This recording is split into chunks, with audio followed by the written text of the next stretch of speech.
queria abrir com esse ato bolsonarista hoje em Brasília. O julgamento começa na terça-feira. Os bolsonaristas promoveram uma carreata e foi uma vergonha, assim, não foi ninguém. Eu queria, inclusive, relembrar que os bolsonaristas diziam: se o Bolsonaro for preso, o país vai parar. Vocês querem a prisão de Bolsonaro. Prendam Bolsonaro. Prendam Bolsonaro. E vejam o Brasil parar. Pois é, aí eu queria ler pra vocês a matéria aqui do Correio Brasiliense. Carreata bolsonarista em Brasília atrasa e tem baixa adesão.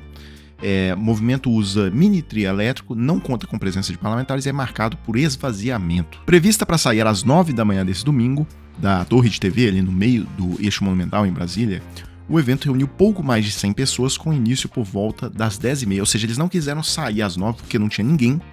Aí esperaram e tal. 10h30 saíram com 100 pessoas. Uma coisa assim, degradante.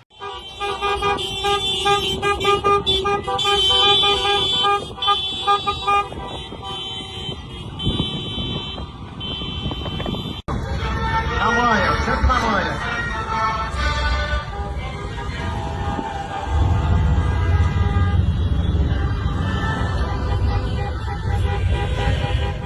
Vocês começam a perceber que a prisão do Bolsonaro não vai gerar nenhuma grande explosão popular nas ruas do país, nada disso. E aí que já começou a recuar, que dizia que tinha uma carta na manga. Vocês lembram ele falando que ele tinha um vídeo, que se o Alexandre de Moraes prendesse ele, que ele divulgaria esse vídeo e ia abalar a República e tal? Tem um vídeo meu gravado na mão de algumas pessoas. Se me prenderem, amigo, a coisa vai ficar bonita ao contrário. E aí os caras vão ver o problema que eles vão arrumar. Bem, aí o Malafaia, ele foi a um podcast esses dias, e aí o discurso já foi outro, o discurso mudou. Não é bem assim, o meu vídeo não é essa coisa toda que ia abalar, enfim. O senhor disse em outro podcast que se te prenderem, o senhor teria um vídeo preparado para ser solto. Não, o que eu falei que deturparam? Malafaia tem alguma coisa secreta de Alexandre de Moraes que se ele for preso vai ser solto, vai soltar o vídeo. Não, o que eu falei foi o seguinte: eu tenho um vídeo guardado, porque se me prenderem, depois que te prendem, como é que você fala? Cadê Bolsonaro? Sabe quantas vezes eu falei pra Bolsonaro? Grave um vídeo e deixe na mão da tua família, porque se fizerem covardia com você, como é que você vai falar? Tá aí a prova. Aí eu falei isso pra Bolsonaro, não foi nem doer não. Então, eu tenho um vídeo guardado. Vai me prender? Como é que eu vou me defender preso? Não tem nada de alguma coisa secreta contra Alexandre de Moraes, que se eu tivesse alguma coisa secreta contra ele, eu já tinha aberto a boca. Bem, mas seguindo aqui, pessoal, outro cara que tá falando muito e não entrega, é o Zema, né? Ele disparou a detonar o Nordeste brasileiro em função do alto número de pessoas que recebem o Bolsa Família. Então, declarações recentes do Zema. Ficar recebendo eternamente o Bolsa Família não melhora a vida dele. No dia que o Nordeste acordar para isso, nós vamos ver essa mudança. O Sudeste está cansado de sustentar o Nordeste. No Sul e Sudeste são estados onde, diferente da grande maioria, há uma proporção muito maior de pessoas trabalhando do que vivendo de auxílio. O Zema ainda fecha dizendo que o que existe no Brasil, uma ajuda eterna e que não acaba nunca. Bem, e aí sai um texto hoje sensacional no Estadão, comentando esses comentários do Romeu Zema. Zema critica Nordeste, mas 40% de Minas Gerais é dependente do Bolsa Família. São mais de 300 municípios mineiros que têm mais beneficiários do programa do que empregos com carteira assinada. Aí o Estadão coloca assim: Minas é sabidamente uma área de transição do Brasil, um estado síntese. Em Belo Horizonte, ou seja, eles vão falar agora que as regiões mais ricas de Minas Gerais têm muito mais emprego formal do que gente recebendo o Bolsa Família. Então eles colocam: em Belo Horizonte há 8 vezes mais empregos formais do que gente recebendo Bolsa Família. Número que chega a 15 vezes em Extrema, que é uma cidade rica do sul de Minas, é um polo logístico na divisa de Minas com São Paulo. Essa razão também é de 15 vezes em Nova Lima, que é o município que tem a maior renda per capita do Brasil, e é de 22 vezes em Confins. Bem, mas aí o Estadão coloca: em outras regiões de Minas Gerais há até 22 vezes mais pessoas recebendo Bolsa Família do que compostos com carteira assinada. Tá? Então eles citam os exemplos aqui. Em Cônego Marinho, há 19 vezes mais gente recebendo Bolsa Família do que empregos com carteira assinada. Em Setubinha, 12 vezes. Juvenília, 12 vezes. Conceição de Ipanema, 10 vezes. Todos são municípios do norte ou do leste do estado. E aí o Estadão conclui dizendo: a realidade mineira indica que não é virtude ou um tipo de cultura que determina a dependência do Bolsa Família. É intuitivo que regiões mais pobres sejam lugares com poucas grandes empresas e poucos empregos formais, portanto. e que, por isso, podem receber alívio via Bolsa Família. E eu queria fechar aqui, pessoal, com uma última coisa.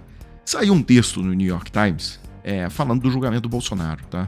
Então, o dilema democrático do Brasil, como processar um presidente. Então, dizendo que o Bolsonaro vai para julgamento essa semana, mas que o caminho para se chegar até aqui despertou ali preocupações se o judiciário brasileiro ultrapassou os seus limites. Bem, aí já vem de cara aqui um primeiro comentário. O New York Times faria bem em olhar para dentro do próprio Estados Unidos.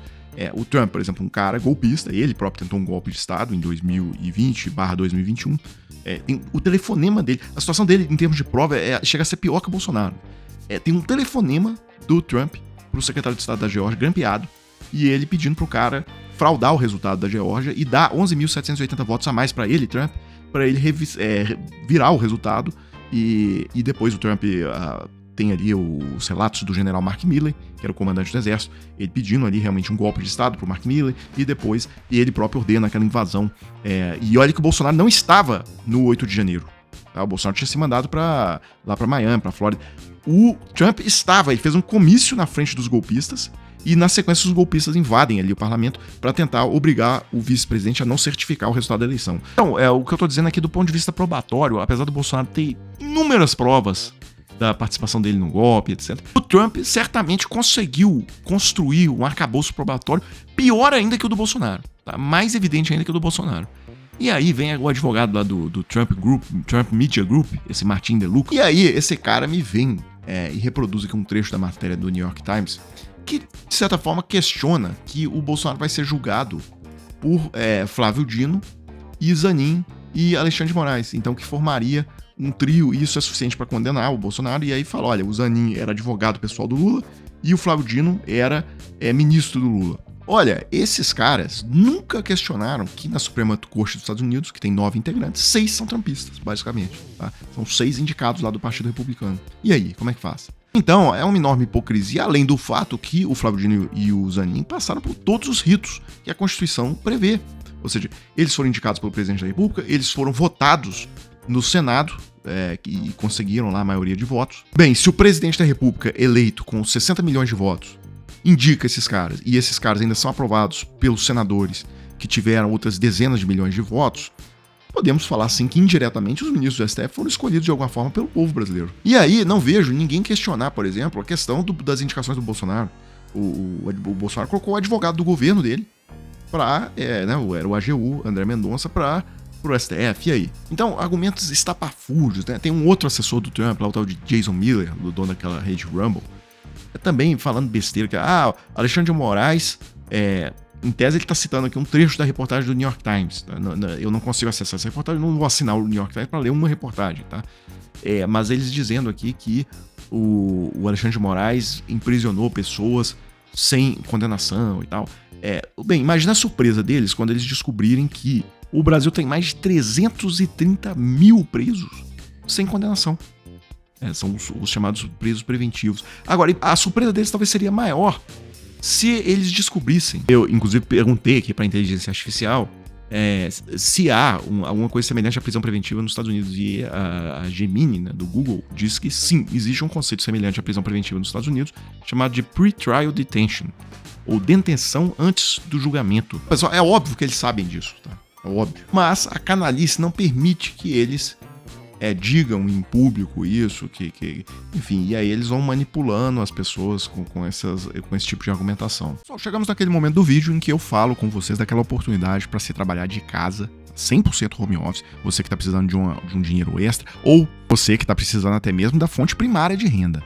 Olha só, eu trouxe alguns novos depoimentos para vocês de pessoas que procuraram o Clayson e obtiveram um excelente resultado. A Maria, por exemplo, relata que estava desempregada, então ela está por conta, ela é dedicação exclusiva, tá? E tirou, por exemplo, $984 esse mês, fazendo a conversão das aproximadamente R$5.500. Agora, mesmo para você que não está na condição de desempregado, a gente tem aqui, por exemplo, o depoimento do Carlos Matos. Ele é uma pessoa que procurou o Clayson, mas ele tem outro emprego.